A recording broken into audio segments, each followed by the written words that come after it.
একটু আগেই government notification বেরিয়েছে, তো সেখানে সরকারি চাকরির জন্য বলা হয়েছে যে ওবিসির সংরক্ষণটা আবার আগের মতো 7%ই রাখা হয়েছে।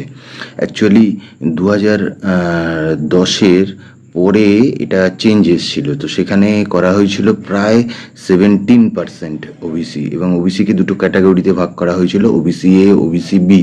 ওবিসি এতে ছিল 10%, ওবিসি বিতে ছিল 7% রিজার্ভেশন। আর 2024 সালে হাইকোর্টে একটা মামলা হয়, তো সেখানে বলা হয়েছিল যে এই এই যে সংরক্ষণ, এটা আমাদের ভারতের আইনের সাথে ঠিকঠাকভাবে মিলছে না। তো তার রায় বেরিয়েছিল, তো সেখানে বলা হয়েছিল যে ভারতের যে নিয়ম, ভারতবর্ষের যে নিয়ম সংবিধানে যেটা আছে সেটা হচ্ছে 7%, আর সেখানে টোটাল 66টা জাতি বা উপজাতি বলতে পারেন যাদেরকে অন্তর্ভুক্ত করা আছে তারাই ওবিসির অন্তর্ভুক্ত হয়েছে।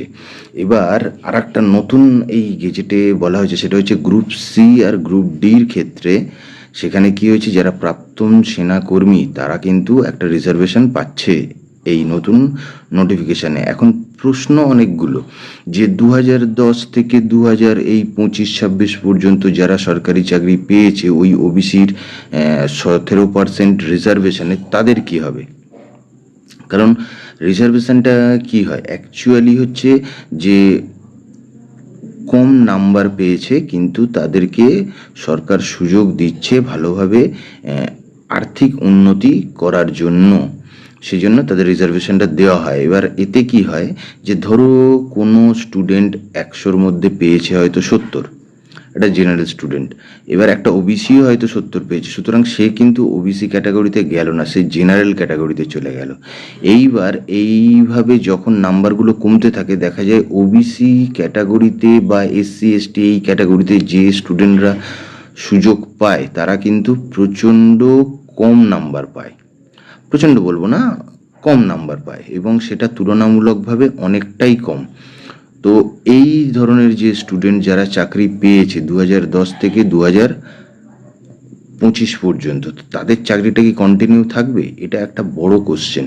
কিন্তু এখানে কয়েকটা বিষয়ে খুবই লক্ষণীয়, সেটা হচ্ছে দেখো 2010-এর পর থেকে 2024 এই যে পিরিয়ডটা, এই পিরিয়ডটায় কটা গভর্নমেন্ট জব হয়েছিল মোটামুটি হাতে গুনে বলে দেওয়া যাবে। আর সেকেন্ড, এই যে ওবিসি ক্যাটাগরিটাকে বাড়িয়ে দেওয়া হয়েছিল 10% রিজার্ভেশন, তো সেখানে ম্যাক্সিমামটাই দেখা গেছিল সংখ্যালঘু যারা সেই সম্প্রদায়েরকেই অ্যাড করা হয়েছিল, অ্যাড করে তাদেরকে সুযোগ দেওয়া হয়েছিল। তো এবার আমরা দেখতে পাচ্ছি এখন যে বাংলাদেশের বর্ডারে শয়ে শয়ে লোকের ভিড় হচ্ছে, এমনি এমনি তো হচ্ছে না। এর আগেও আমরা অনেক রকমভাবে প্রমাণ পেয়েছি যে ভুয়ো আধার কার্ড, ভুয়ো ভোটার কার্ড দেওয়া হয়েছে। তো একটা ওবিসি সার্টিফিকেট দেওয়াটা কোনো ফ্যাক্টর ছিল না। তো এখানে যদি কেউ বলে যে যারা চাকরি পেয়েছিল তাদের কি হবে না হবে, প্রথম কথা হচ্ছে কতজন পেয়েছিল, সেই সংখ্যাটা হবে খুবই কম, এবং কতজন ঠিকঠাকভাবে পেয়েছিল। কারণ লাস্ট 10 বছরে যে চাকরি, সেই চাকরির কেলেঙ্কারির যে খবরগুলো আমরা পড়েছি বা পড়ছি, এখনও পাচ্ছি, তো সেখানে রিজার্ভেশন মেনটেন করা হয়েছিল, এটা বলাটাই হচ্ছে একটা ভুল বার্তা দেওয়া।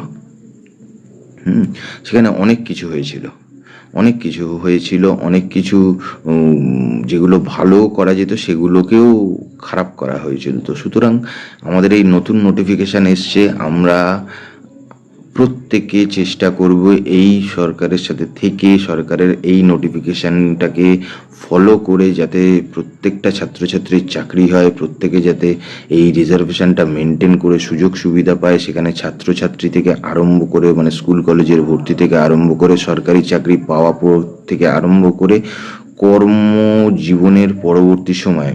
কারণ আমরা দেখেছি 2010-এর আগে এই সিস্টেমটাই ছিল, কিন্তু আলটিমেট যে 7% ওবিসি আর এই 66টা উপজাতি, এরা বা সম্প্রদায় বললে ঠিক হবে, যে সম্প্রদায় এর সুযোগ সুবিধাটা পেত।